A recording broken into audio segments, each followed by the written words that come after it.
Is it going? Mm-hmm. Alright.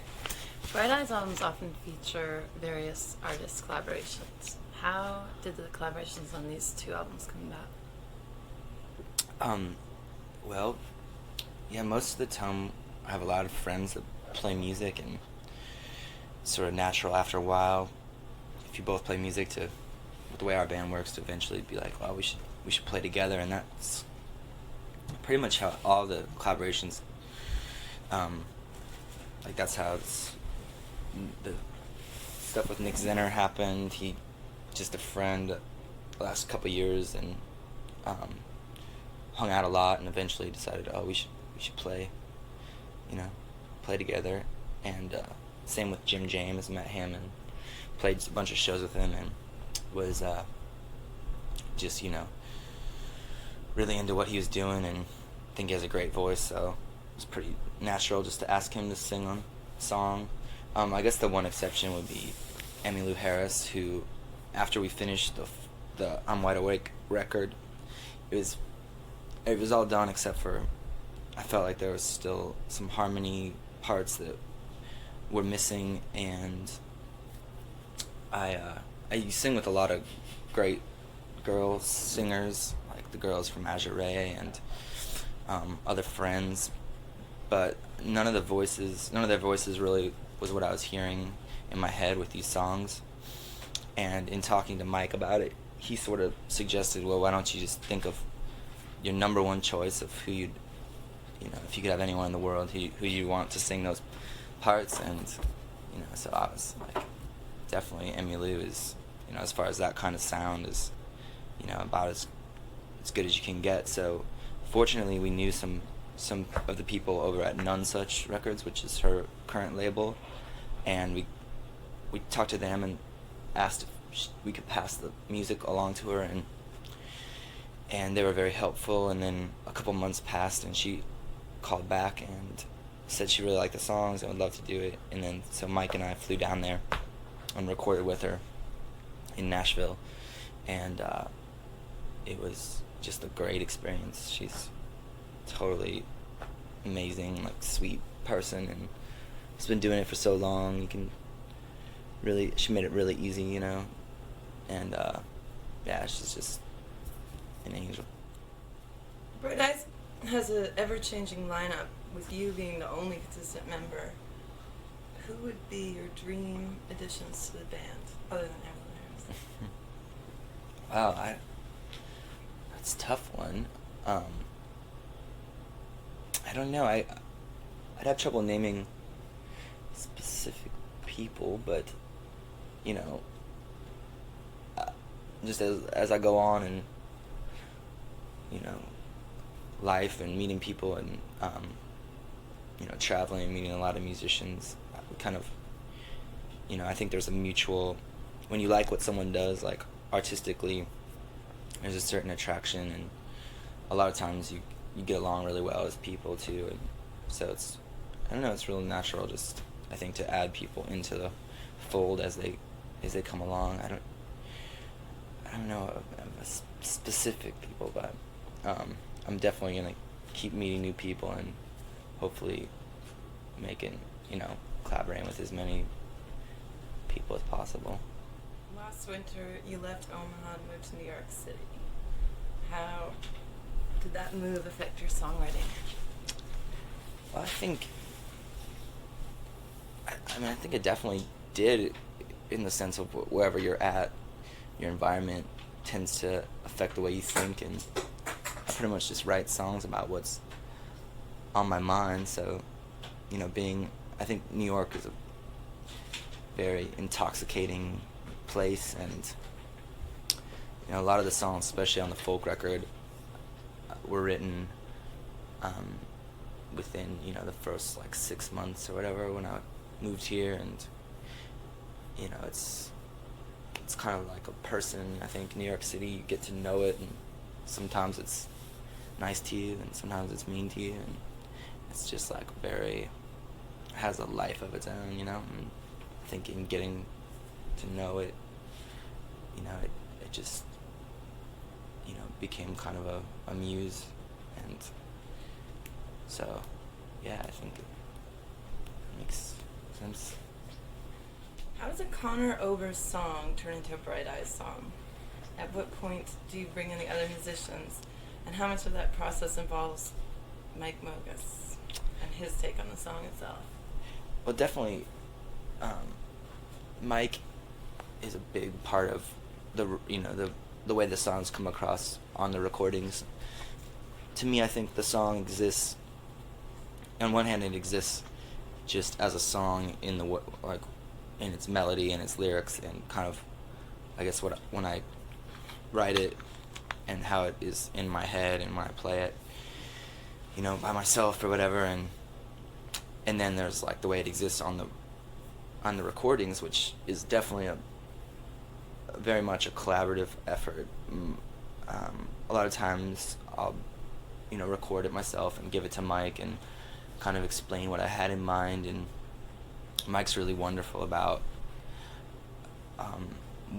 I can kind of describe what I want to hear in my sort of non-musical abstract terms, and he helps make that a reality, and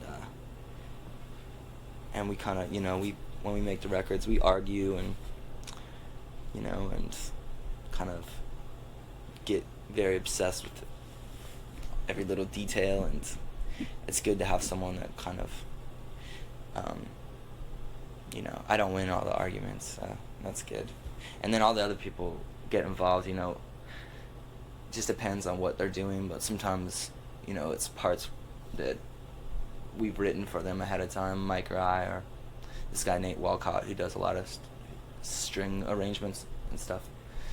But other times, if it's a person who I trust, who's a friend of mine, who understands the music, we try to let them just do their thing, and then sort of, I guess, attenuate it in the mixing process and take out the parts we want or bring things in and out, and yeah. Does that answer the question?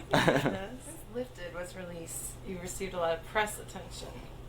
Having already mocked the media's scrutiny of you on some songs on Lifted, you seem to have left that self-analytical mode behind on the new albums. Have you grown more comfortable with the press attention, or have you just nothing more to say about it? I guess both of those things. I feel, it's just a part of what, I guess, part of my life, part of what's going on with making the music, and it's impossible to ignore it completely, but I think it's best to kind of put it in like a little place in the back of your head and not let it affect the creative process, as little as possible to let it affect that. And but like on Lifted, and still once for me, when a way I deal with things is to write about it, and so when that sort of first entered my life, I guess the whole public image idea, I guess it was pretty natural for me to write about it as a way to understand it for myself. But at the same time, I don't want to get caught forever in that, me looking at you, looking at me thing, because I just think it could get redundant, if I still want to write just about, life apart from that, so, yeah. There's been a lot of talk about your shift in songwriting from the personal to the political in the last couple of years. Do you feel it's a conscious decision on your part, or just a case of being politicized by the culture in which we live? Yeah, I definitely never set out to write, political songs or protest songs or anything like that. I didn't really think about politics very much, until they sort of invaded my life and kept me up at night and, made me anxious and made me worried, and, I guess probably starting around like the 2000 election is when I really started taking note of a lot of the changes that were going on in the country and just people's lives around me because of some of the things the administration was doing, and then of course 9/11 sort of accelerated all that, and really it became something I thought about constantly. And it's like what I was saying before, if it's something that's on my mind a lot, it usually finds its way into the songs. And I try not to write necessarily like try not to write about, you know, I guess I prefer to focus on like how these things affect individuals in their lives, and not necessarily like, you know, blatantly expressing my political views all the time, but more seeing the way that it affects average people, you know, which I think is something it's happening a lot So nowadays. do you think that the personal always becomes political in a time of war or social injustice? Definitely. And I think that there needs to be a change in the way that people see politics in America, because, you know, it's in the interest of the current people that have control of the country to make politics a very separate thing and make it hard to become involved in the political process. And I think that's dangerous. I think it needs to be simplified, and people need to understand that it's just a part of, you know, it's a part of life, it's a part of being a citizen, and you need to be informed, and I think engage yourself in the discussion, because, you know, if not, you run the risk of other people deciding what kind of world you live in, and that's a frightening thought, I think. So can you talk a little bit about the Vote for Change tour? How did you become involved with REM and Bruce Springsteen in that project? How was that? Well, we had been looking for ways to be involved around the election.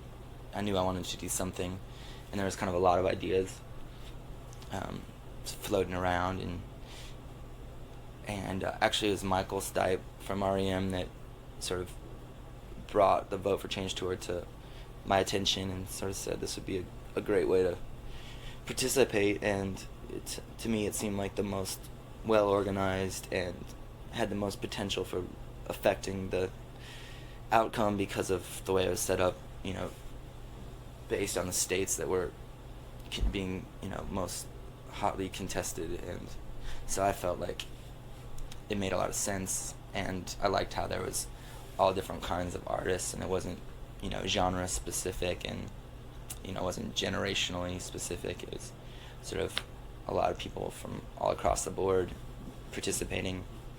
It was exciting, and of course, you know, I guess a couple things. Well, I mean, one, it was incredible to play with REM and Bruce Springsteen, who are people that I admire as people and as musicians, and have for a long time. Grew up listening to their music, and, you know, just sort of, you know, it was just a great experience in that sense. And then also, I think to be part of something that, you know, seemingly, I mean, to me, seemed to transcend entertainment, and really was a way that I think music and art at its best, you know, at its best form, I think transcends entertainment, and communicates and interacts with people. And I felt like that's what was going on, you know, and obviously the outcome is it's tragic, but I still don't regret participating. You seem at ease sharing an arena stage with other musicians of that magnitude. Do you get nervous at all playing for new audiences who may not be familiar with your music? You know, it's funny. The first night I was so nervous, and I mean, I think like Bruce is really cool. I think he could tell, and kind of came to our dressing room before we went on and was like, "You're gonna be all right," you know, and go get him, and was really cool. Made us feel, you know, about as comfortable as we could, I think, in that situation. And every night, Michael and Bruce would come out and talk about the concerts and introduce us, and that, I think, really helped too.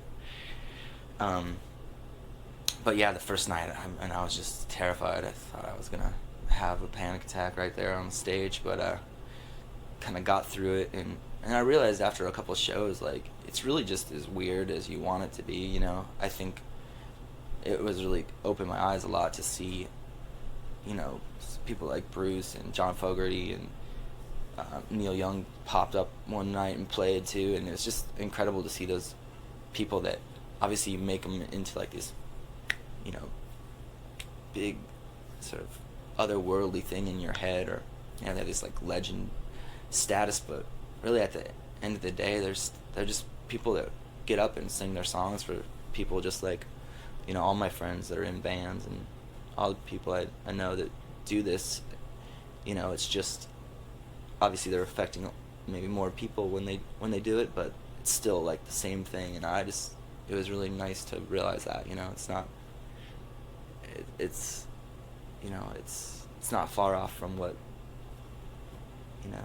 I've always been doing, and what I think like I said, everyone that writes songs and performs them for people does. By the crowds on that tour?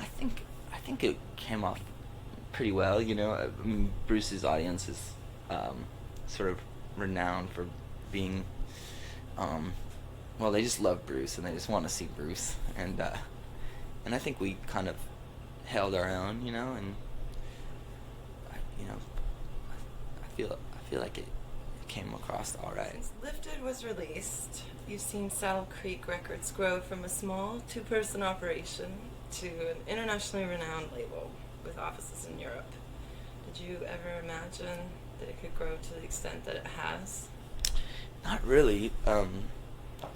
It's been such a gradual process from like the earliest days of making cassette tapes and 7-inches and just selling them at shows and at the local record store to the way it is now, but it's taken, over 10 years for that all to happen. And I think it's great because sort of each like little milestone or whatever, I think we celebrated it as if it was, the farthest it would ever go, and sort of we're continually surprised by like the success.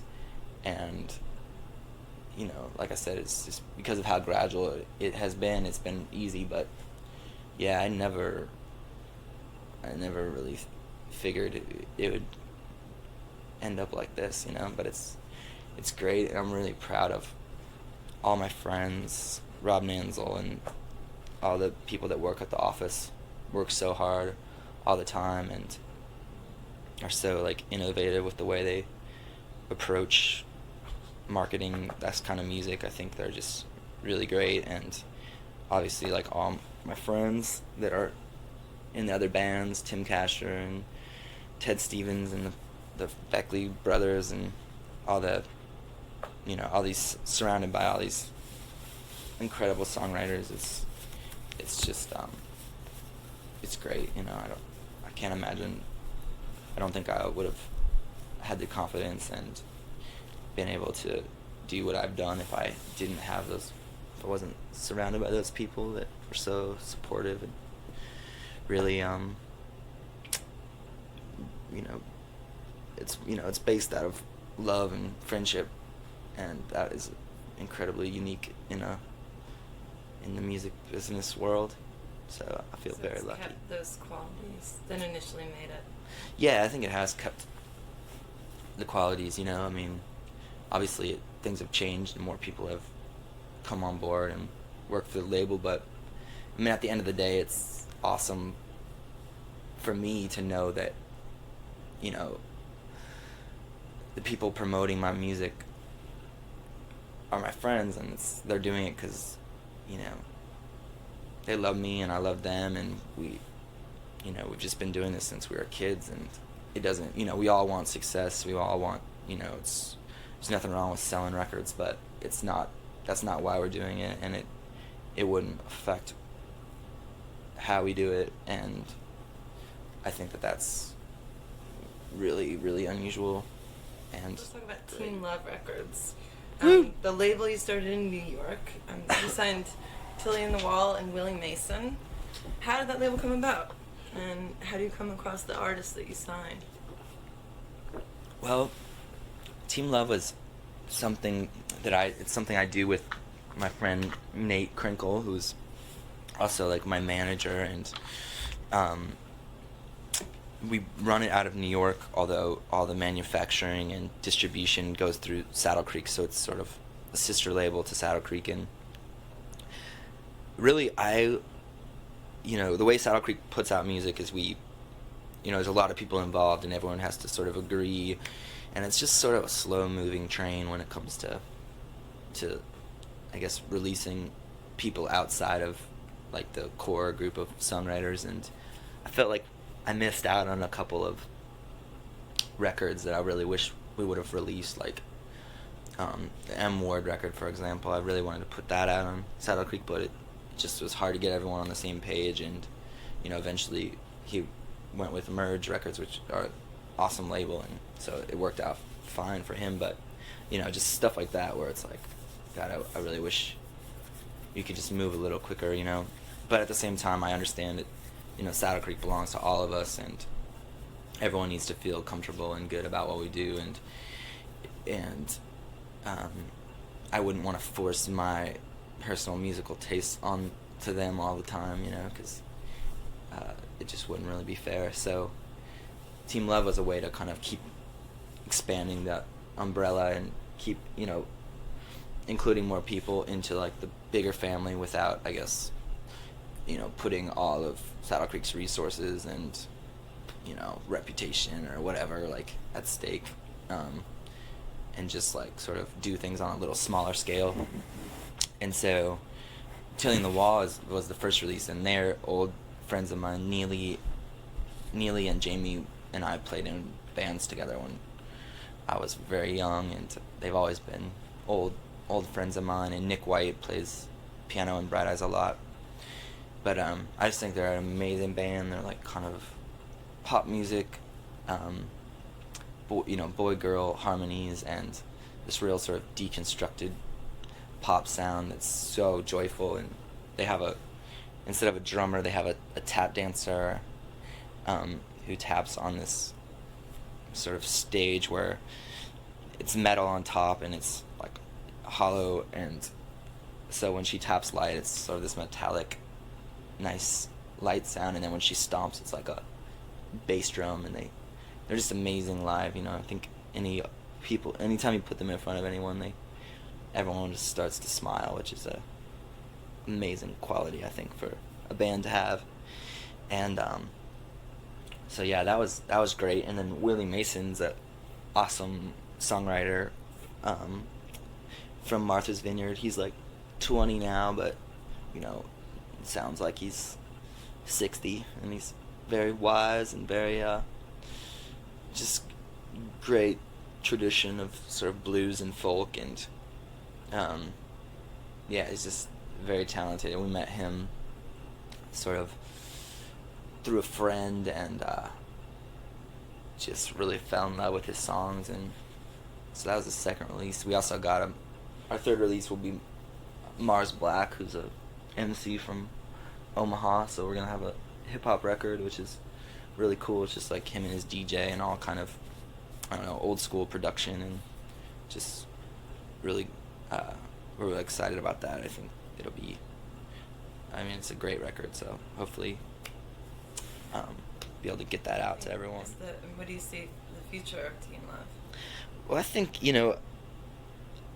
we're just gonna keep putting out music of people that we like a lot, and that sort of, I think beyond like just having good music, we also want to work with people that sort of share our aesthetic, or our I guess our view of I guess one of the main sort of noteworthy things about the label is we put all the music up on the internet for free forever to download once the record's released. And that's a little, something that you kind of, the bands, obviously have to think the way we think in order to want to do that.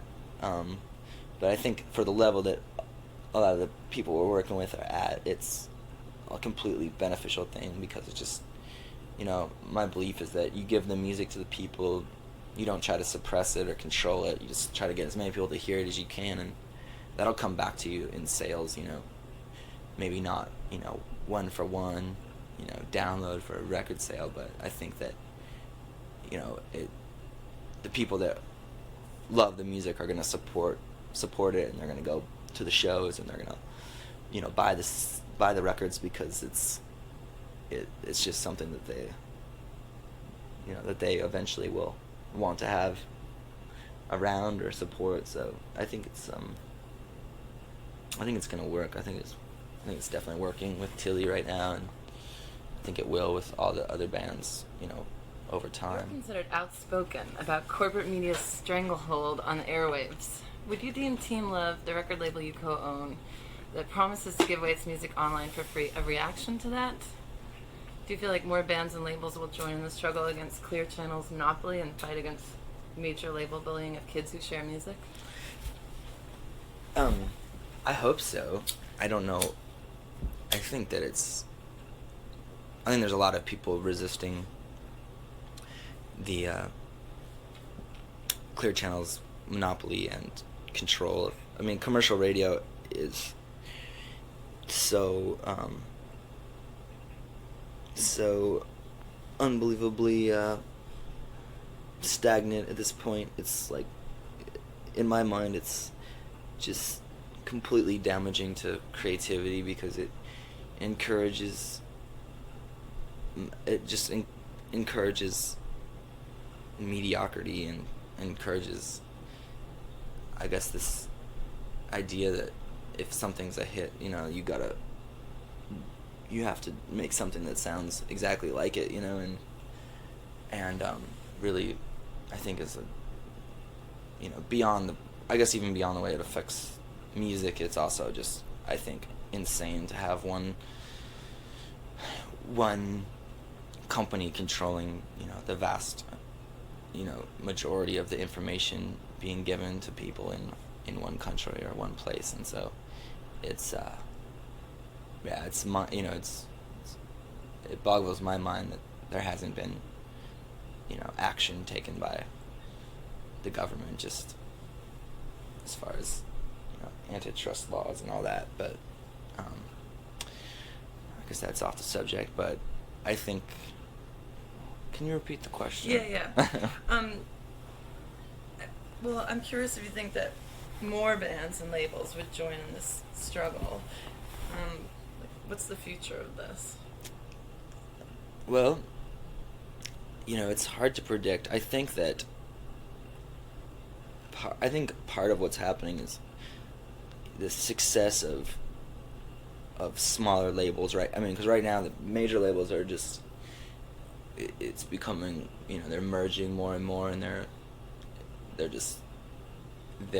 I think suffering from a sales standpoint as well. And I think it's a testament to the idea that people really do want more than what they're given on top 40 radio, and they're gonna search it out. And there's still people that really love music, and so they use the internet and they trade with friends. And to me, it's nothing that it seems so sad that you would punish a kid, especially, I grew up in Nebraska. In Omaha it's okay, we had some record stores, but if you're like in rural Nebraska or Iowa, and you can't, your only outlet is, the one modern rock radio station and like the Walmart that sells CDs, it's like, God, that's terrible. It's like, they should be encouraged to get on the internet and discover new music and things that, that's the beauty of the technology we have. It seems strange to not embrace it.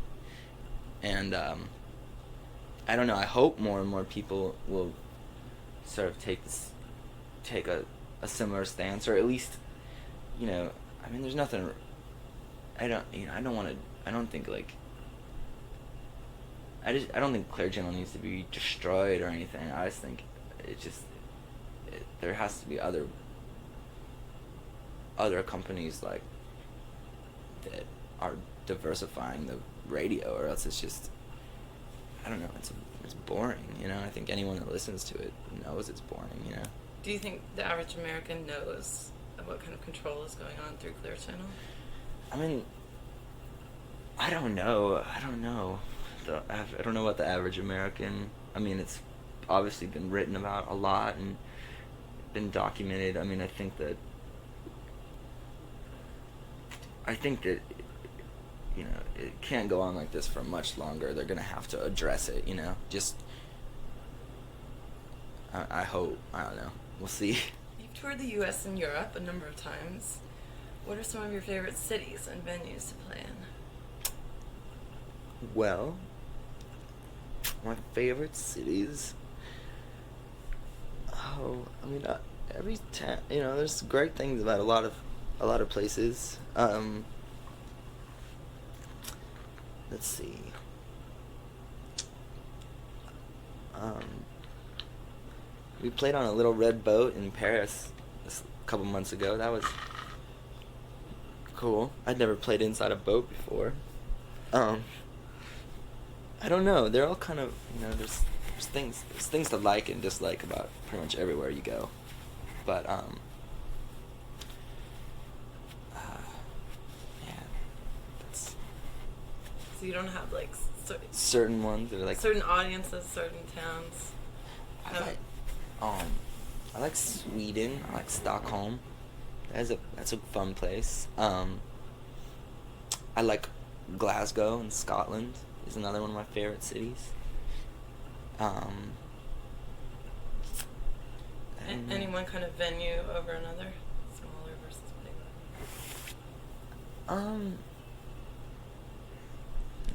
Not really. You've been touring since you've been 14, which seems strange for most people. How do you keep yourself sane on the road? Do you have any rituals? Well, I try to bring a lot of friends with me. It's the first thing that really helps. You know, you gotta stay as healthy as you can, which is very difficult on the road. I drink this guy Bill Sullivan, who's my tour manager, got me started on drinking ginger tea before every show, which is really nice. If there's any singers out there, it's just a bunch of grate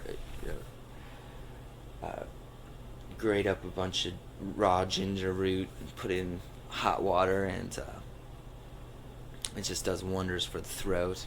And you can add honey or lemon or Jameson's optional, and it's a great thing for singers. I highly recommend it. It's good for the immune system too. Do you bring favorite books or music? Yeah, reading. That's actually for me. I get the most reading done when I'm traveling because it's something you can do while you're sitting still. And yeah, definitely lots of music always helps, you know. And you know, just remember to, a lot of times I can lift my spirits real quick by just like calling home, you know, like calling somebody I haven't talked to for a while, and you know, touching base with people. I think is really great because you sort of get lost in just like the day-to-day things that are right in front of you, and sometimes it's nice to, you know, call your mom or call your brothers or just touch base. I compare you a lot to older artists like Bob Dylan and Leonard Cohen. Who's that? Who are your favorite songwriters? Favorite songwriters? And who do you feel are your current musical compadres? God, favorite songwriters of all time. It's hard. I mean, there's like a lot of. It's just always hard to sort of summarize all the music, you know. Definitely, I can list off. Like, you know, there's all the sort of 60s, 70s, like more folk stuff, like, you know, Dylan and Neil Young and Jackson Browne and Joni Mitchell and Townes Van Zandt and Leonard Cohen and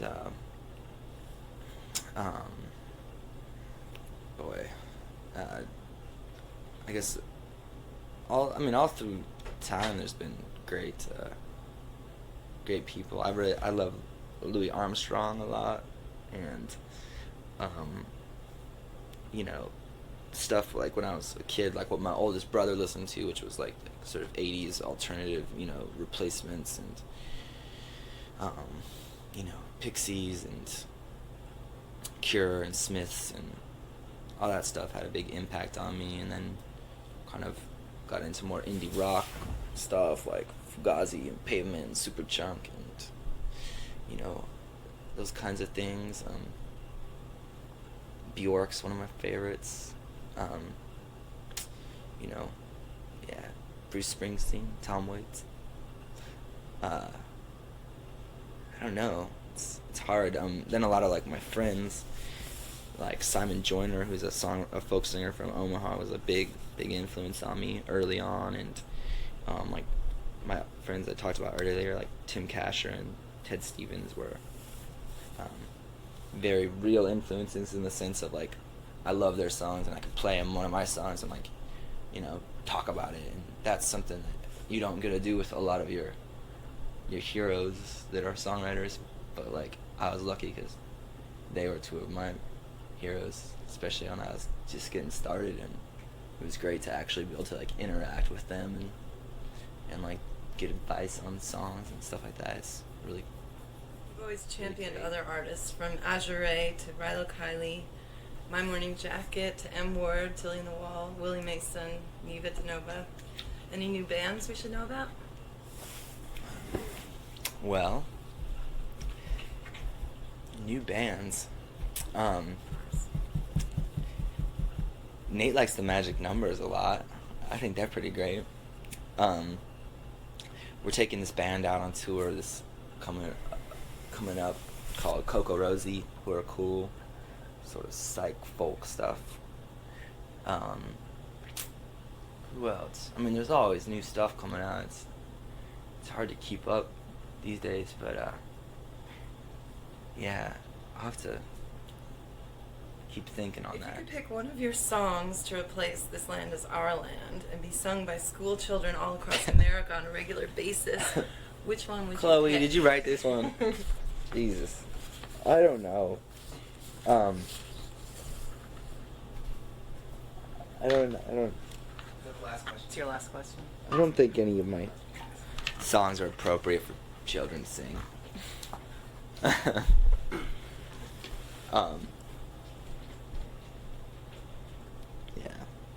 Did you write that one, Chloe? Jesus. Is